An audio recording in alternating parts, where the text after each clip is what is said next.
Hi everyone, welcome to After Class, a podcast by two passionate adult ballerinas about all things adult ballet related. and some random thoughts in between. We're so glad you're here. So grab your water bottle Or a cup of coffee. and join us for a quick chat after class. Hello, everyone, and welcome back to the After Class podcast. So I have some fun news. My co-host Elena has officially had her baby, which we are so excited about. But that means that she is taking some well-deserved time off from the podcast and is doing a little maternity leave. So today I am so excited because we have Maggie back on the podcast. Some of you who've been with us since the beginning will remember that we interviewed her early on when we started, and she is back to co-host with me today. So welcome, Maggie. Thank you for having me.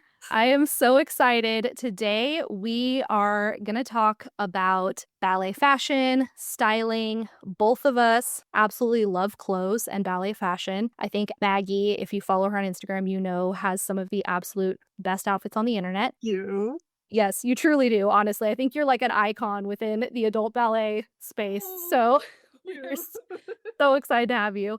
But also on the flip side of that, we know that dancewear is not always the easiest space to navigate in terms of inclusive sizing. So as much as we have that shared love for it, it can also be difficult. And many of us don't have the stereotypical ballerina body. We have boobies and bums, as I like to say. So today we're going to talk about some of the challenges of traditional dancewear sizing, and then also how to build a ballet wardrobe that you love. Because as I mentioned, Maggie is an expert at building a ballet wardrobe that is amazing, colorful, fun. So she's going to give us some fun tips on that. So Maggie, so excited to have you. So excited to talk about this. I'm such a clothes horse. I love fashion. I love putting outfits together. It just brings me so much joy. It really is so fun. And we know that a lot of you guys listening also love your ballet clothes, your ballet wardrobe, and building a wardrobe. So Maggie, I would love if you could start off just by sharing why specifically you love ballet fashion and kind of like your ethos, I guess, when it comes to dressing for ballet, like the things that are important to you, the things that you look for.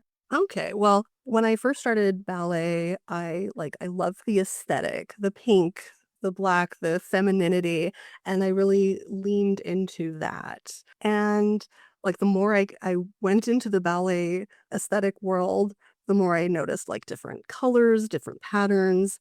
And to me, the most important thing is finding something that speaks to me, color-wise, pattern-wise, color combination together, and is comfortable and fits and makes me feel like my best self when I'm dancing. Because that's really what it's about, is showing up to class feeling like you can do your best because you're at your best. Yeah, I think that that's something that everyone deserves to feel. You know, it's like I want every person, every woman to be able to walk into class and not only enjoy the experience of taking class, but to feel really good in their bodies. And that's something that I think great dancewear can do. But as I mentioned before, it can also really be challenging. Like I know we've talked about as adults, we are shaped differently than a lot of times the 14-year-olds that are on the pre-professional track. You know, we do not have the same bodies usually as they do. So it can be hard. And, those are so often the models for, companies selling leotards and other dancewear. So it's one thing to look at this dancer who has been dancing since they were 6 years old and have this beautiful ballet aesthetic. And how does that leotard look on them? And how's that going to look on me? And I think a lot of us have that frustration, I guess. Yeah. For lack of a better term. Yeah, it is. It's hard, I think, as an adult who is already predisposed to enjoy fashion and shopping to go on a website and be looking at things and be not seeing anyone wearing the clothes that looks like me. You know, you're like, oh, that looks really beautiful, but like you said, how is that going to look on me? Because I have a very different shape. So from your perspective, what do you think are some of the most common challenges when it comes to finding size inclusive dancewear? Are there things that you kind of repeatedly see, like maybe that there's not enough support or the styles are boring, just things like that? What are the common challenges that you experienced? Absolutely. The biggest challenge I've had is just like going to a website and the first thing I check is their size chart and seeing the size chart and going, awesome, they have my size. And then looking at all of the available leotards and dancewear and going, oh, but I have to get it custom made, or they have it in my size, but it's plain and it's boring. Yeah. And or it's like a very conservative style, which I might not necessarily want to go for, something like long sleeves or mostly like long sleeves and very like covered up. I'm not about that. Yeah. I feel like I want something fun. Exactly. I want something fun, and like 15 minutes into class, I'm going to regret wearing the long sleeves. So. Yeah, totally. Hi friends, just wanted to remind you that the busybunhead.com is now live, so make sure you head over and check that out. It is a hub for all things adult ballet. Right now we have published a list of all the adult ballet intensives happening in 2025, so make sure you go check out the website and find your next adult ballet intensive.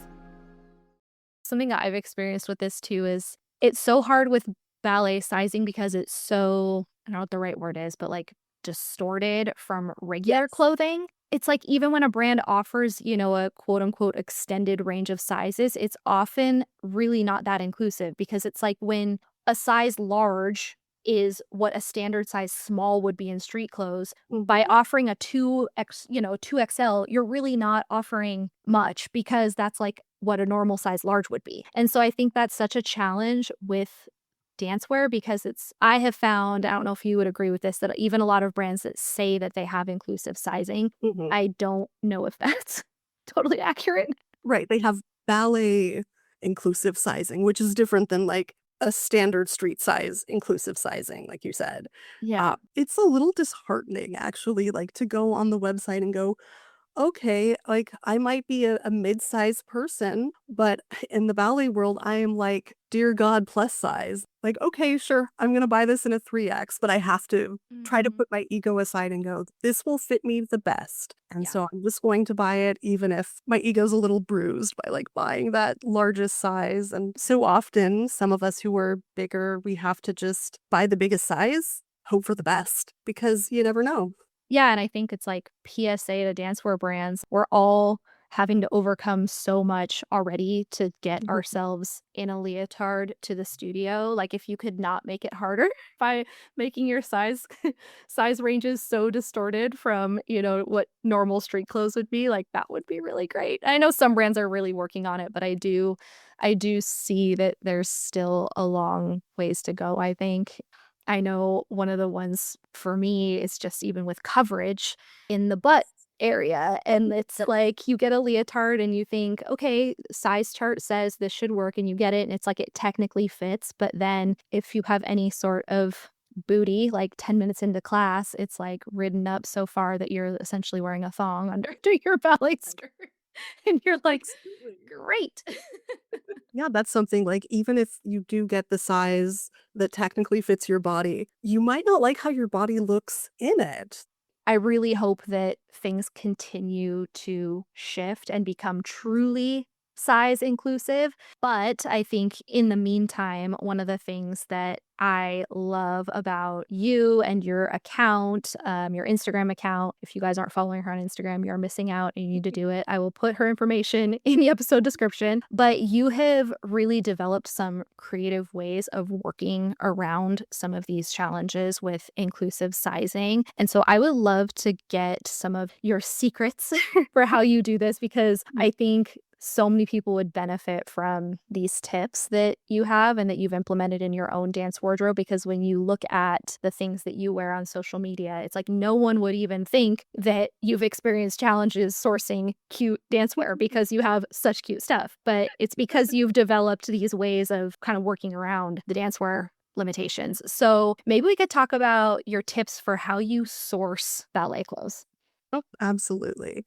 So in my mind, the ballet wardrobe staple has to be a leotard or bodysuit, one piece that will cover everything, so that I'm not tugging and pulling in class, and like I would with two pieces. So, well, I'm an absolute clothes horse, so I like to shop at all different places. I sign up for email addresses and I follow a whole bunch of brands on Instagram, and I just sort of take a look at what they're selling that could kind of fit that. So, for instance, my favorite is Samantha Pleat. They have beautiful bodysuits, and I love them because they're sort of double duty in that I can wear that leotard with jeans to work and then come home and take class and put tights over it. And also swimsuits. Swimsuits you can find much more readily available, especially now that, like here in the US, we're coming into spring and summer and those warmer months.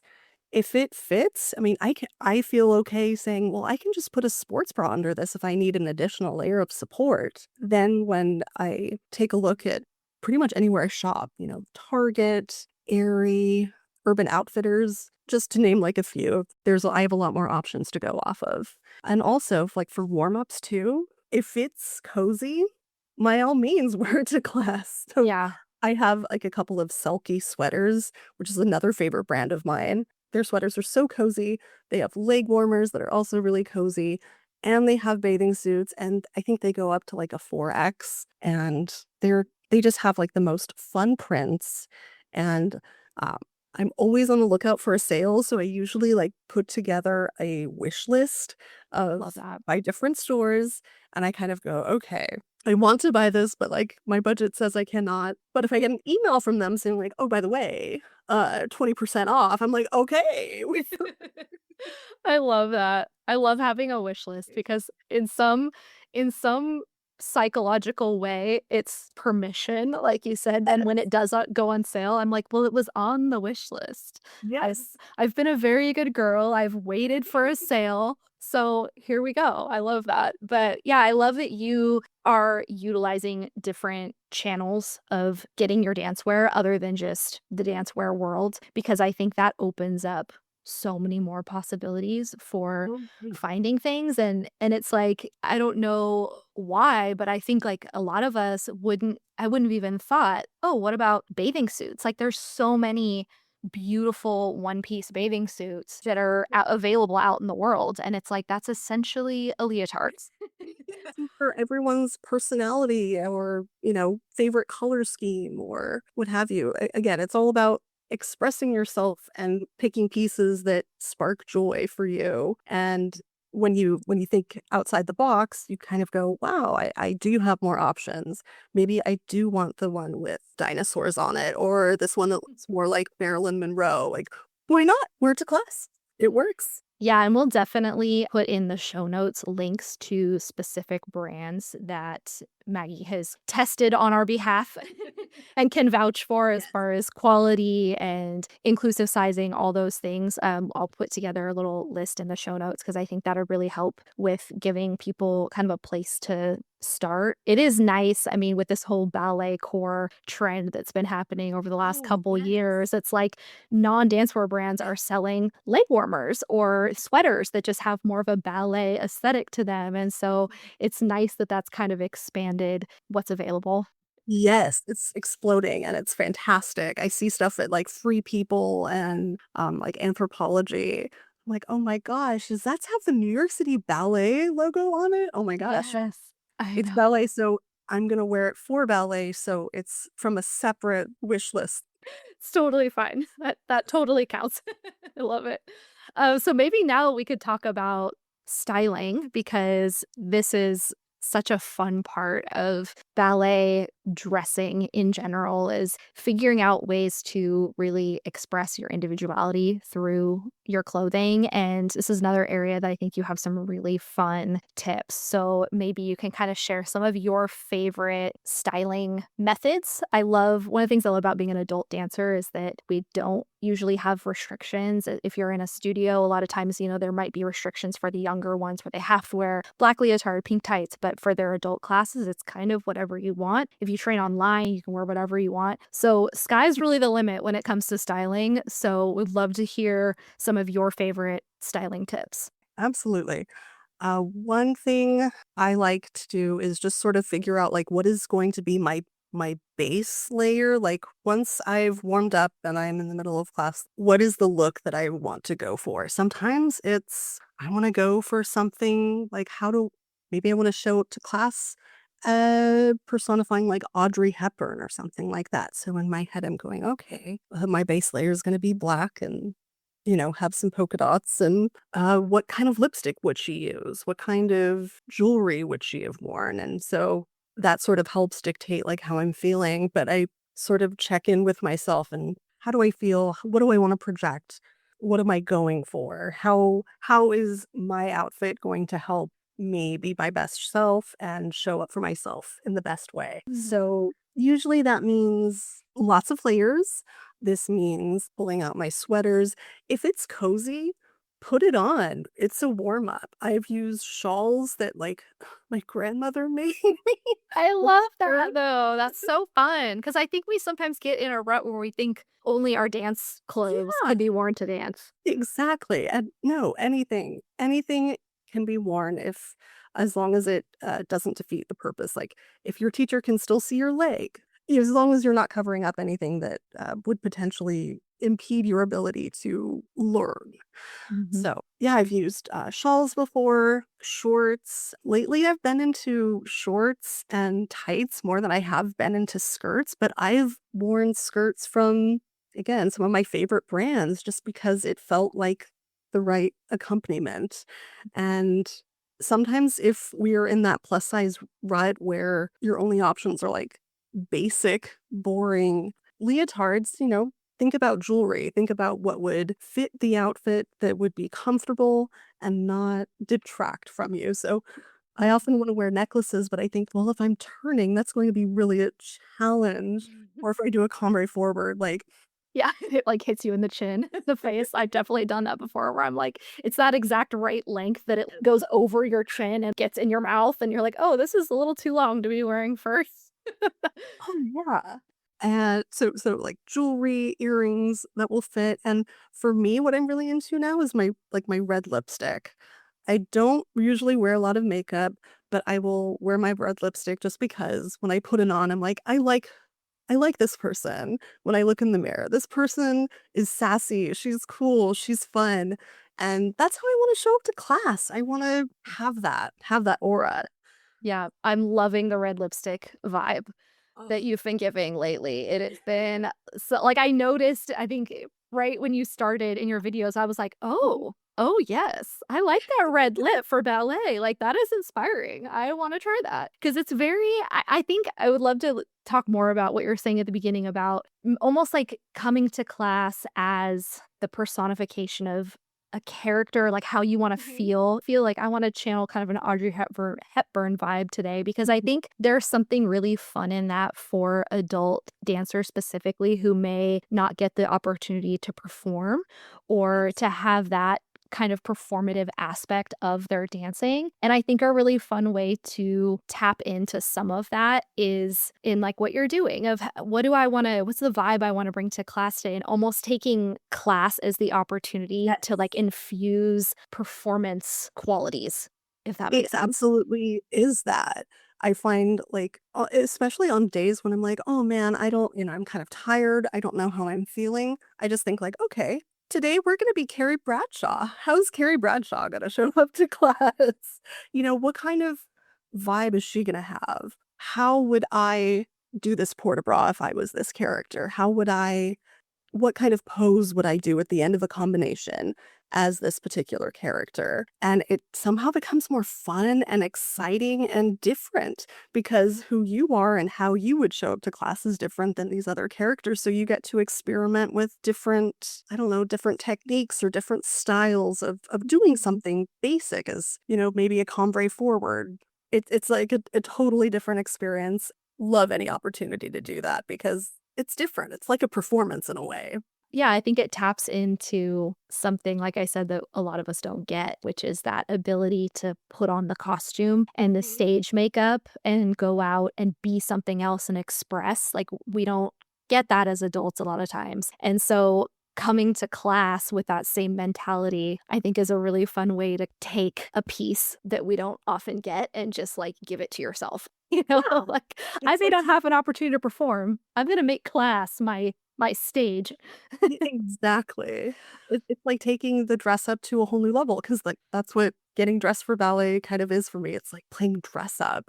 Yeah, it's such a fun way to infuse whimsy and romanticizing your day-to-day life. I think there's something in that of like a lot of us work jobs and have kids, families, whatever, and like we don't get to play and like not every other aspect of our lives is exciting and sexy all the time. It's like you have to do laundry, you have to cook dinner, you have to go to work, you have to do these things. But if in that hour and a half of class, you can have play, like you said, or whimsy and romanticize your life in that way of like, wow, I get to put on a beautiful outfit or red lipstick and something that makes me feel good and move my body in a way that's graceful and makes me feel beautiful and strong. More of that, please. Yes. It's funny. I was actually thinking, I was like, I want to talk to her about her red lipstick and you brought it up. So what is your go-to red lip product right now? Because it's fabulous and it looks like it does stay on very well.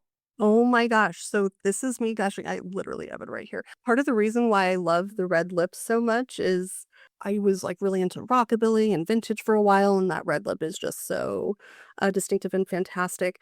And I found the one that just speaks to my soul. Uh, Love that. and it's perfect. It is, to me, it is perfect. It's the Pat McGrath matte stance in Elroy. Okay. We'll put it in the show notes. Okay. Yes. What I love about it is it wears so beautifully. I don't have to wear a lip liner with it. And like I said, I'm not really a makeup person. I appreciate it, I value it, but this is my one splurge. It almost looks velvety. Yes. And I don't know if that's how it feels, but it's like that's how it looks on Instagram and on camera. It's like very velvety looking. And I'm like, ooh, that's a really nice shade. So we'll definitely link that because I think there's something going on with the red lip thing. Like I think you're onto something for red lip for ballet. I'm like, can we make this a thing? I want red lips in ballet class to like start becoming a trend because it's so fun and so pretty and why not? Yeah, it's so striking, and it's just like another level of fun, of whimsy. And I've spent years looking for like the perfect one, and I found it. Found it. She's got it, guys. She's got it. She's going to share it with us. We'll put it Yes. in the in the show notes. Okay, so next question, I would love to hear your take on ballet tights because we've talked about leotards, talked about warm-ups, accessories. So, do you have any brands that you really like for tights? Oh, absolutely. I just uh, put in an order, and I got some Juwel dancewear tights. I think they're called their meshies.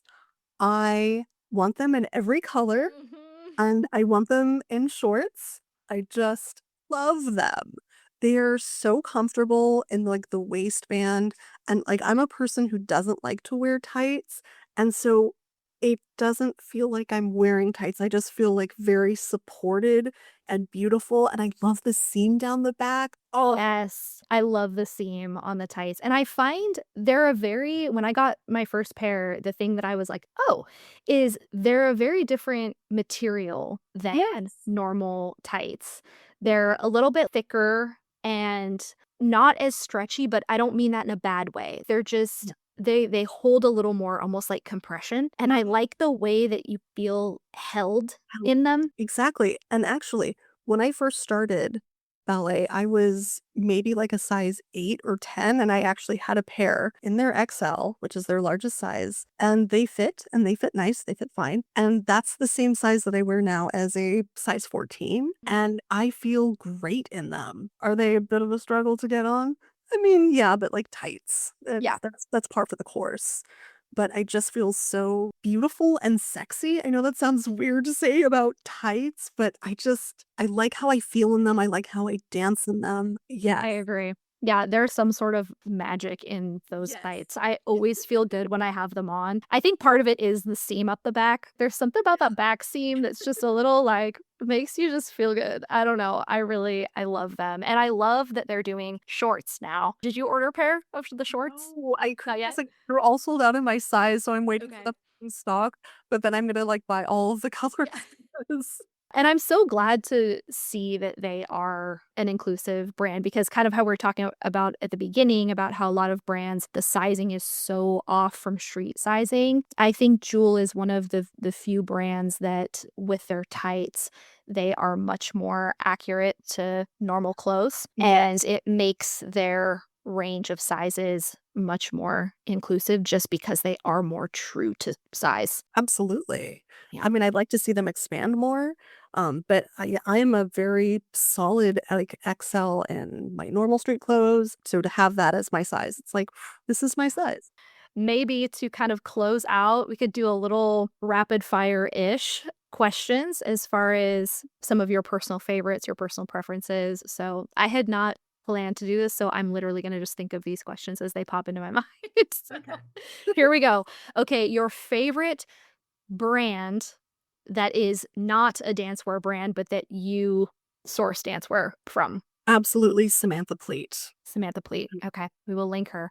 And is that bodysuits or bathing suits or both? Both. Both, okay. They don't have a lot of bathing suits, but they have a very good amount of bodysuits, and they are just so fantastic. And some of them have snaps at the crotch and some don't, but we're pros at this point. We know how to get in and out of a leotard. We're fine.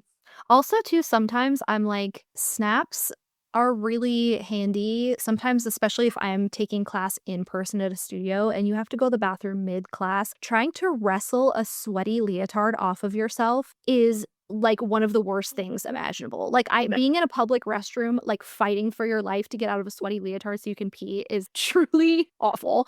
And I'm like, why do we not have I'm like, we're living in the era of iPhones and ChatGPT, and I'm like, we need to be able to pee more effectively. Please. It's like, what is happening right now? Like, And then when you add zippers onto it, I'm like, oh, I'm just screwed. Because half the time I just have like my husband sit me up. yes, trying to reach around the back, unzip yourself from a straight jacket, essentially, because that's what it's turned into once you start sweating a little bit. You're like, it's stuck to me. I can't get it off. And sometimes, like, I don't know what this is. I'm one of those people that if I can't get something off, I immediately click into this like claustrophobic panic mode where I start just struggling in a way that's completely nonsensical and is not, ineffective, not helping. And I'm just like, like flailing, trying to get off. And I literally have to tell myself to calm down and Yes. rationally get out of the leotard, not just flail harder. So I literally have to talk to myself as like as like my son. I'm like, okay, let's take a deep breath.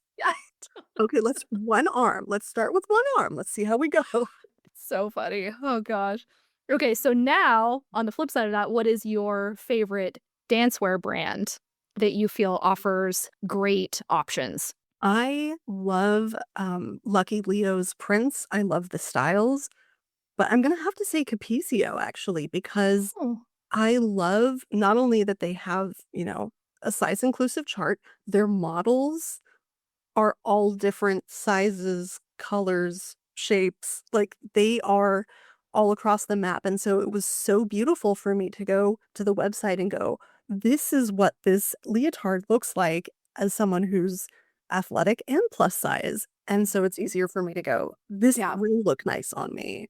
I really hope that brands will start to understand like the marketing power Yes. of seeing people with not the traditional preteen, pre-professional body in their clothing. I think that as the adult ballet community is growing and we are becoming a pretty large customer base for dancewear brands, I Absolutely. really hope that the models also start to shift into more size inclusive, more variety of looks and shapes and sizes, and like I just think that that will be such a great thing to see. And I'm really happy to hear actually that Capeio is one of those brands, because to be honest, I would have thought it wouldn't be one of the more traditional brands, like Block, Capeio, the ones that have kind of been around forever and still very much cater to the professional, pre-professional. I'm actually surprised to hear that. So that's cool. Good job, Capeio. Yes. You done good. We approve. So, other than your red lipstick, which we have talked about, what is your favorite accessory to throw on for class? This is going to be controversial, but Love I it. have a pair of knit hot pants that I love, and they are my favorite. And I usually will wear shorts underneath, like I'll have tights and like actual short shorts like underneath it, but they're so cute, and like strangely hot pants are coming back, or like I'm seeing them more and more, and I'm like, these are so freaking cute because they're knit. They're warm, they're cozy, and, I can take them off and still have something underneath it. So I'm not like, my cheeks aren't hanging out. The struggle is real. Yeah. Struggle is real. Most of us in ballet, we have some booty, so Yeah, I've purchased little warm-up shorts from ballet brands before, and I'm like, this is not covering it. Like, this was not made for someone with a butt. Oh, it's so funny. that's So before you start dancing. Like, totally. Word. yeah, it's gonna. You combre forward and everything rides up even more. You're like, I apologize. Everyone is staying behind me. You've got more than you paid for today. I'm sorry. Bye. In a show. Oh, I love that. Well, I hope that you guys enjoyed this conversation as much as we did. I had such a fun time talking about this, and I just so appreciate, Maggie, your time and your advice, and even just what you're doing over on Instagram in the adult ballet space. I think that you are just one of those people that's contributing so much fun and love and encouragement into that community. So fun to know you personally and to get to do this episode with you. And where can people follow you if they're not already? My handle is Magavellian. That's mostly where I am. I do have a TikTok, but I don't normally update there. So yeah, find me on Instagram. Let me know. I'd love to follow your ballet story. I love watching people grow and develop and express themselves. It is a good time over on Instagram in the adult ballet community. Yes. Yeah. If you're not in it, you should join. There's a lot of really wonderful, kind, supportive people in it. So join us over on Instagram if you're not there. Follow Maggie. Make sure you're staying up to date with her journey, her wonderful fashion. You will get fashion inspiration. If you feel like you're in a fashion rut and you don't know what to wear, what to try next, go to Maggie's page. I'm going to link her page. We're also going to link the brands that we talked about. So yeah, if you are searching and looking for good options that are size inclusive, we will have all that linked in the show notes. So thank you guys so much. We hope you enjoyed the episode, and we will catch you on the next one. Bye. Thank you for listening to After Class. Join the community on YouTube and Instagram, or come dance with us, our weekly Zoom classes for adult ballerinas like you. Links included in the episode description. Special thank you to our sponsors. See you next time after class. Podcast produced by Mission Bridge Media.